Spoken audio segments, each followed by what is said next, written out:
Que la gloire soit rendue à notre Dieu, le Créateur des cieux et de la terre. Très chers frères et sœurs, membres des églises, ce matin, nous avons l'honneur de glorifier notre Dieu à travers un thème intitulé « Les 5 coups donnés à Jésus ». Thème tiré dans le deuxième épître de Paul aux Corinthiens, chapitre 11, verset 24. Nous lisons au nom de Jésus-Christ. 5 fois, j'ai reçu des Juifs 40 coups moins 1. Très chers frères et sœurs, membres des églises, la souffrance de l'apôtre Paul pour la cause de Christ. Des Juifs, l'apôtre Paul a reçu 5 fois 40 coups moins 1. Paul était un Hébreu israélite de la postérité d'Abraham et ministre de Christ. C'est dans son ministère de Christ qu'il a reçu 5 fois 40 coups moins 1. Cela veut dire 40 moins 1 égale 39 coups. Il a reçu 5 fois 39 coups. Cela nous donne 195 coups reçus au lieu de 200 coups prévus. Il y a les 5 coups qui a été enlevé. La punition corporelle pour une faute devrait être juste et limitée à 40 coups selon la loi de Moïse. Mais pourquoi est-ce qu'on avait enlevé les 1 coup? Ce qui faisait au total 5 coups qui étaient enlevés sur les 200 coups qui étaient prévus. On a donné à Paul 195 coups. Et ces coups étaient donnés où? Si nous lisons l'évangile de Matthieu, chapitre 10, verset 17, nous lisons au nom de Jésus-Christ. Mettez-vous en garde contre les hommes, car ils vous livreront aux tribunaux et ils vous battront des verges dans leur synagogue. Très chers frères et sœurs, membres des églises, car ils vous livreront aux tribunaux et ils vous battront des verges dans leur synagogue. Ils vous battront des verges dans leur synagogue.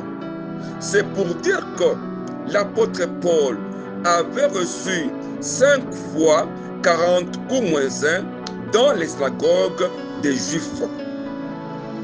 Alors, pourquoi est-ce qu'il avait reçu les 5 fois les 40 coups?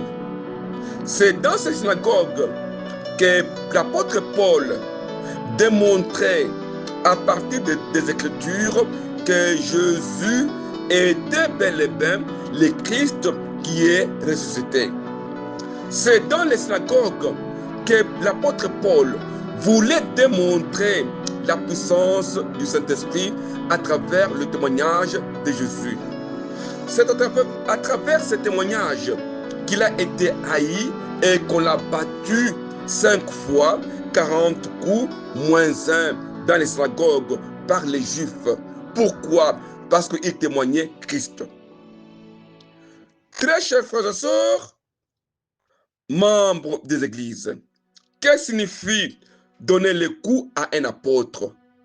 Et le coup donné à un apôtre, c'était prévu, c'était prédit par Jésus, car on devrait le battre des verges dans leur synagogue.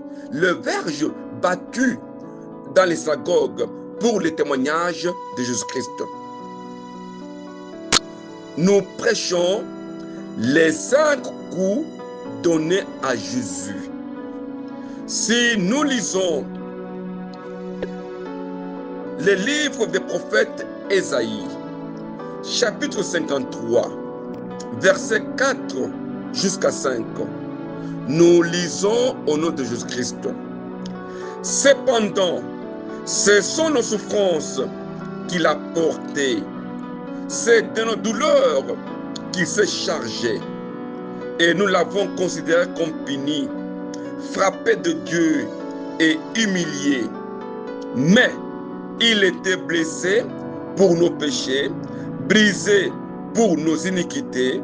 Les châtiments que nous donne la paix est tombé sur lui. Et c'est sur ces maîtressures que nous sommes guéris. Très chers frères et sœurs, membres des églises, selon ce contexte, Jésus a supporté les conséquences de péché des hommes, le chagrin et les peines de la vie. Il a été blessé pour nos péchés et brisé pour nos iniquités. Le châtiment qui nous donne la paix est tombé sur lui. Cela veut dire que Christ a reçu les châtiments pour nous procurer la paix avec Dieu. Le péché sont esprits et les coups que Jésus avait reçus sont aussi esprits. Ce sont nos souffrances qu'il a portées, ce sont nos douleurs qu'il s'est chargé. Les souffrances et les douleurs sont invisibles. Si Jésus a porté nos douleurs et nos souffrances dans son corps, par les coups qu'il a reçus, par les maîtressures qu'il a reçues, c'est-à-dire, nous ne connaissons pas maintenant ici personne selon sa chair, car nous connaissons Christ selon l'Esprit.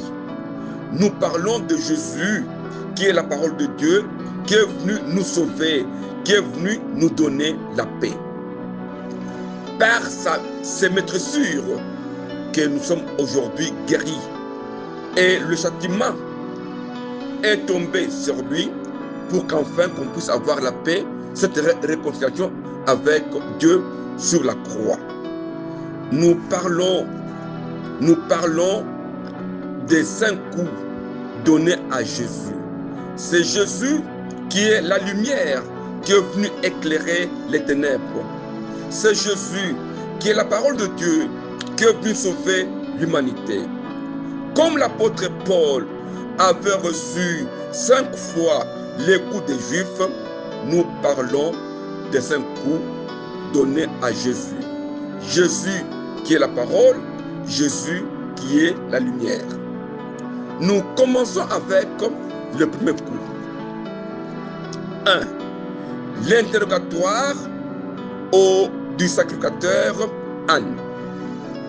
Tiré dans l'évangile de Jean, chapitre 18, verset 22 jusqu'à 23. Nous lisons au nom de Jésus-Christ. À ces mots, un des huissiers qui se trouvait là donna un soufflet à Jésus, disant: est-ce ainsi que tu réponds au souverain sacrificateur? Jésus lui dit: si j'ai mal parlé, explique-moi ce que j'ai dit de mal. Et si j'ai bien parlé, pourquoi me frappes-tu?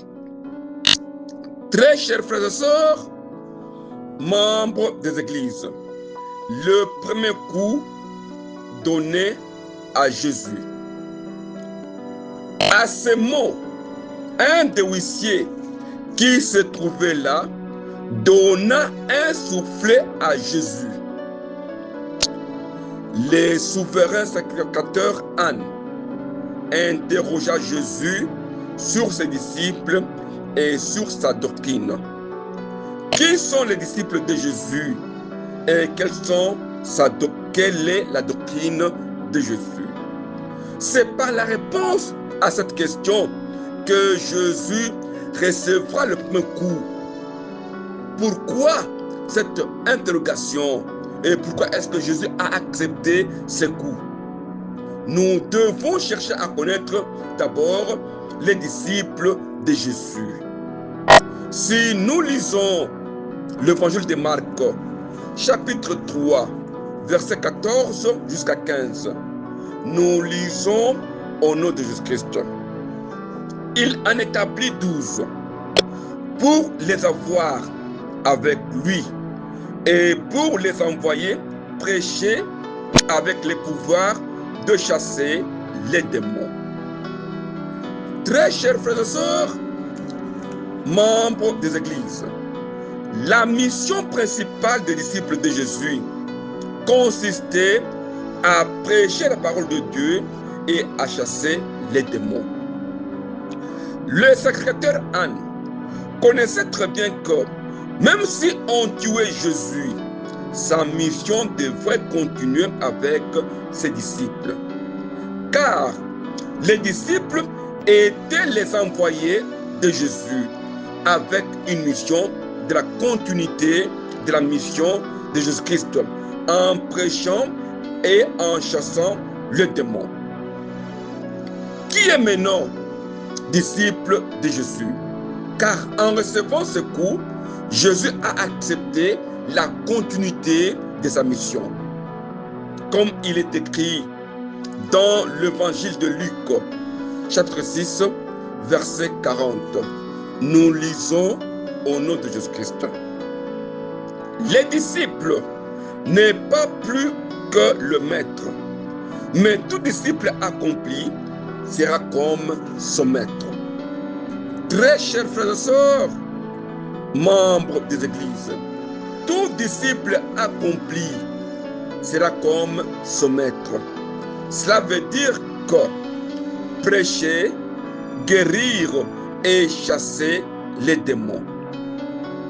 Le secrétaire Anne connaissait bien et voulait savoir la mission des disciples de Jésus-Christ, car ce n'est pas la mort de Jésus qui devait arrêter la mission de Jésus, car les disciples n'est pas plus que son maître, mais tout disciple accompli sera comme son maître. C'est pour dire que les disciples devront être comme Jésus avec la continuité de la mission de Jésus.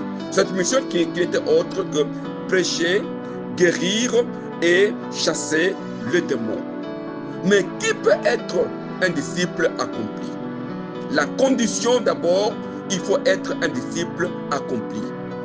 La première condition pour être disciple accompli de Jésus est définie dans l'évangile de Luc, chapitre 14, verset 26 jusqu'à 27. Nous lisons au nom de Jésus-Christ. Si quelqu'un vient à moi sans préférer à son père, à sa mère, à sa femme, à ses enfants, à ses frères et à ses sœurs, et même à sa propre vie, il ne peut être mon disciple. Et quiconque ne porte sa croix et ne me suit pas, ne peut être mon disciple. Très chers frères et sœurs, membres des églises, la première condition pour être disciple de Jésus, il faut se renoncer et porter sa croix et suivre Jésus. Quiconque veut être disciple de Jésus va 1. Se renoncer, 2. Porter sa croix et 3. Suivre Jésus. Voilà la première condition pour être un disciple accompli. La deuxième condition pour être un disciple accompli est définie dans l'évangile de Jean, chapitre 8, verset 31. Nous lisons au nom de Jésus-Christ. Et il dit aux Juifs qui avaient cru en lui, si vous demeurez dans ma parole, vous êtes vraiment mes disciples. Très chers frères et sœurs, membres des églises, la deuxième condition pour être un disciple de Jésus, il faut demeurer dans la parole de Dieu pour connaître la vérité et être affranchi par la vérité. Le disciple qui est capable à être comme son maître doit demeurer dans la parole, car c'est cette parole-là que le disciple doit aller prêcher et faire de toutes les nations les disciples de Jésus. Sans la parole, on n'est pas disciple de Jésus. Troisième condition, tirée dans l'évangile de Jean, chapitre 13, verset 35. Nous lisons au nom de Jésus-Christ. À ceci, tous connaîtront que vous êtes mes disciples, si vous avez de l'amour les uns pour les autres. Très chers frères et sœurs, membres des églises, la troisième condition pour être disciple de Jésus, il faut avoir l'amour les uns pour les autres. L'amour, c'est Dieu. Le disciple de Jésus doit avoir l'amour, car c'est à travers cet amour que le disciple doit aimer le monde pour aller sauver le monde. C'est à travers l'amour que le disciple doit sacrifier sa vie afin de sauver les autres. Car pour être disciple, il faut avoir l'amour des uns pour les autres. En recevant le premier coup, Jésus avait porté la charge de la continuité de sa mission. Et cette mission était bien définie par sa doctrine. L'essentiel n'est pas d'être un disciple de Jésus, mais il faut aussi demeurer dans la doctrine de Jésus. C'est pourquoi le sacrificateur Anne voulait connaître les disciples et la doctrine de Jésus. Comment était cette doctrine? Qui est la deuxième question que le sacrificateur Anne avait posée à Jésus. Il voulait connaître sa doctrine. Si nous lisons l'évangile de Matthieu, chapitre 7, verset 28 jusqu'à 29, nous lisons au nom de Jésus-Christ. Après que Jésus eut achevé ses discours, la foule fut frappée de sa doctrine, car il enseignait comme ayant autorité et non pas comme leurs scribes. Très chers frères et sœurs, membres des églises, la doctrine de Jésus était différente de celle des scribes. La doctrine de Jésus remettait en question les enseignements des scribes et des pharisiens, l'autorité de Christ. Si nous sommes disciples de Jésus, nous devons continuer dans la doctrine donnée par Jésus. Cette doctrine consistait à la remise en question de l'enseignement charnel. Si nous lisons l'évangile de Jean, chapitre 12, verset 49, nous lisons au nom de Jésus-Christ. Car je n'ai point parlé de moi-même, mais le Père qui m'a envoyé m'a prescrit lui-même ce que je dois dire et annoncer. Très chers frères et sœurs, membres des églises, la doctrine de Jésus est une révélation qui vient de Dieu. Car je n'ai point parlé de moi-même. Celui qui est dans la doctrine de Jésus doit avoir la recommandation de Dieu, doit avoir la révélation de Dieu, doit avoir l'inspiration de Dieu, afin de prêcher ce que Dieu veut, au lieu de prêcher le charnel avec les sentiments personnels. C'est Dieu qui prescrit ce que je dois dire et annoncer. Être dans la doctrine de Jésus, c'est enseigner la sagesse de Dieu avec autorité et miracle. En recevant ce coup, Jésus avait autorisé la continuité de sa doctrine par la révélation du Saint-Esprit. Le premier coup détermine la continuité du ministère de Jésus. Et Jésus l'a accepté. Nous passons au deuxième coup. L'interrogatoire du sacrificateur Caïphe. Tiré dans l'évangile de Marc, chapitre 14, verset 65. Nous lisons au nom de Jésus-Christ. Et quelques-uns se mirent à cracher sur lui, à lui voiler le visage et à le frapper à coups de poing en disant: devine. Et les serviteurs les reçurent en lui donnant des soufflets. Très chers frères et sœurs, membres des églises, le deuxième coup donné à Jésus.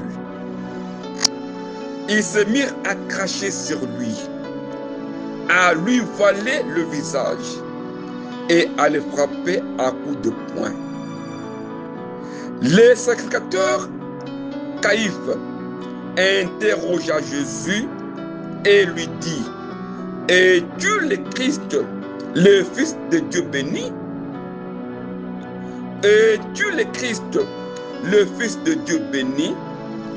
À cette question, il voulait confirmer si Jésus était bel et bien le Christ. Mais il a posé la question: es-tu le Christ, le Fils de Dieu béni? Si nous faisons la comparaison avec l'évangile de Matthieu, chapitre 16, verset 15 jusqu'à 16, nous lisons au nom de Jésus-Christ. Et vous, leur dit-il, qui dites-vous que je suis? Simon-Pierre répondit: tu es le Christ, le Fils de Dieu vivant. Très chers frères et sœurs, membres des églises, Pierre confesse le Christ. Tu es le Christ, le Fils de Dieu vivant. Mais le sacrificateur Caïphe lui dit: es-tu le Christ, le Fils de Dieu béni? Le Fils de Dieu vivant et le Fils de Dieu béni. Par ce deuxième coup, nous devons confesser la vérité de Dieu, quelles que soient les circonstances. Nous ne devons pas changer Christ. Nous ne devons pas prêcher le faux Christ, mais nous devons prêcher le Christ qui a été annoncé, le Fils de Dieu vivant, et non pas le Fils de Dieu béni. Quand nous prêchons Christ comme étant le Fils de Dieu béni, il devient un faux Christ. En acceptant ce coup, Jésus a préféré que l'on puisse rester dans la vérité de Christ en annonçant la vérité telle que lui-même il avait donnée. Jésus est le Fils de Dieu vivant et non pas le Fils de Dieu béni. Si nous lisons l'épître de Paul aux Romains, chapitre 14, verset 9, nous lisons au nom de Jésus-Christ. Car Christ est mort et il est revenu à la vie afin de dominer sur les morts et sur les vivants. Très chers frères et sœurs, membres des églises, Christ est mort et il est revenu à la vie afin de dominer sur le vivant et sur les morts. Christ est mort non seulement pour nous libérer du péché, mais pour faire de nous ses esclaves. Nous devenons esclaves de Jésus en déclarant la vérité et en demeurant dans la vérité. Jésus-Christ n'est pas seulement le Fils de Dieu béni, mais Jésus-Christ est le Fils de Dieu vivant. Car quand il est mort, il est revenu à la vie. Nous prêchons la parole de Dieu vivante, mais nous ne prêchons pas la parole de Dieu béni. C'est pourquoi Nous devons demeurer dans la vérité pour que le coup que Jésus avait reçu puisse nous libérer des mensonges du monde. Les Écritures disent ceci. 1. Ils se mirent à cracher sur Jésus. 2. À voiler le visage de Jésus. 3. À frapper à coups de poing Jésus. Et 4. À dire à Jésus, devine. Nous prêchons Jésus qui est la parole de Dieu. C'est Jésus qui n'est pas voilé. C'est Jésus qui n'est pas deviné. On ne vient pas vers Jésus pour la bénédiction, mais pour recevoir la vie. Nous passons au troisième coup. L'interrogatoire de Hérode, tiré dans l'évangile de Luc, chapitre 23, verset 11. Nous lisons au nom de Jésus-Christ. Hérode, avec ses gardes, les traita avec mépris. Et après s'être moqué de lui et l'avoir revêtu d'un habit éclatant, il les renvoya à Pilate. Très chers frères et sœurs, membres des églises, le troisième coup donné à Jésus. Hérode, avec ses gardes, les traita avec mépris. Lorsque Hérode vit Jésus, il désirait voir les miracles. En acceptant ce coup, Jésus a défini la foi. Si nous lisons l'évangile de Jean, chapitre 6, verset 30, nous lisons au nom de Jésus-Christ. Quel miracle fais-tu donc, lui dirent-ils, afin que nous le voyions et que nous croyions en toi? Que fais-tu? Très chers frères et sœurs, membres des églises, quel miracle fais-tu afin que nous le voyions et que nous croyions en toi? Par ce coup, Jésus a défini la foi comme la démonstration des choses qu'on ne voit pas. La foi n'est pas fondée sur les miracles. La foi n'est pas être fondée sur des choses visibles. Faire les miracles pour croire en Jésus. Mais non, les miracles sont dans la parole de Dieu. Et la guérison même est dans la parole de Dieu. Mais Pilate voulait dissocier la parole au miracle. En voyant Jésus, lui préférait voir les miracles. Mais non, les miracles ne peuvent pas sauver, car la foi est la démonstration des choses invisibles. Nous ne pouvons pas croire en Jésus à travers les miracles. Si nous lisons l'évangile de Matthieu, chapitre 13, verset 53 jusqu'à 54, nous lisons au nom de Jésus-Christ. Lorsque Jésus eut achevé ses paraboles, il partit de là. S'étant rendu dans sa patrie, il enseignait dans la synagogue, de sorte que ceux qui l'entendaient étaient étonnés en disant: d'où lui vient cette sagesse et ces miracles?